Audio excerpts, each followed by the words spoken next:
So I had read Marie's book when it first came out, and it really resonated with me. It changed the way that I lived within my own home. And so 3 years ago, I was trained by Marie Kondo and became the first certified KonMari consultant based in Washington, D.C.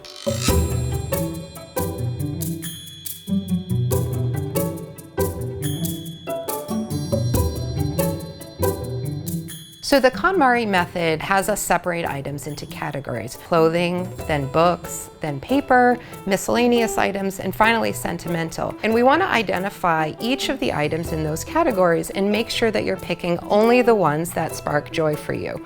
The way that I use the KonMari method when I'm packing a suitcase or packing for a trip is that I always start with what my vision is for the trip, how you want to feel during your trip, what you want to do, and then make sure that you're thoughtfully packing just the items that are going to help you do that. So for instance, I have to be at meetings, I have to do presentations, and so it's really important that I feel good in the clothes that I'm wearing while I do that. So I want to pick like my favorite shirts, my favorite dress, because I know anytime I put them on, I'm going to feel better and stronger about what I'm doing for the day. So one of the things that Marie Kondo is known for is her special folding method. It's really nice to use when you're packing, especially because it can keep your clothes wrinkle-free. You want to have a long rectangle out of anything that you're folding. So keeping the front side of the item sort of on the ground or towards you, you just tuck in everything. So bring over one arm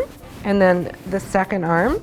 Then once you do that, from the bottom, you want to bring it almost all the way up to the top. And then you're going to fold things in thirds. So you bring this up and then tuck over the top. And what you wind up with is a cute little packet like this. For me, while I'm packing, I like to use this nice size container. And so I'm just gonna start folding each of the items, and then I'll keep them standing up like this.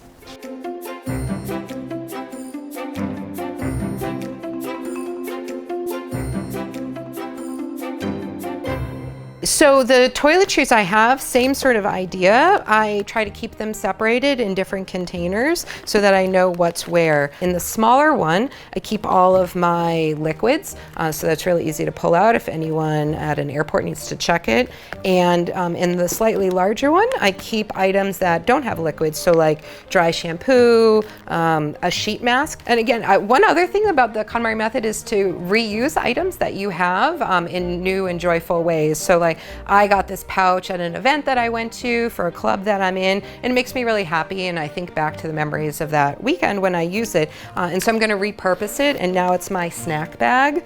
So probably the weirdest item that I like to travel with are my crystals. I know that some people might not think of this as an important item, but I have to say, just knowing that they're there makes me feel like I've got a piece of home with me.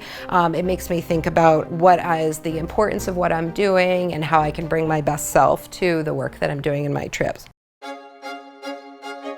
Some people get overwhelmed by the method and the idea of touching everything in your home. I think that if you want to just do a couple small things, maybe just pick one category of items that you use a lot when you're traveling. You could start with your toiletries and just collect all of the items that you have in your bathroom, and then just look through and see like what you've wound up with and set aside and start making your travel toiletry bag so it's ready to go for your next trip. I would say that having applied the KonMari method in my life makes most things in my life faster, especially for packing, because I know that in my closet are only items that make me feel good.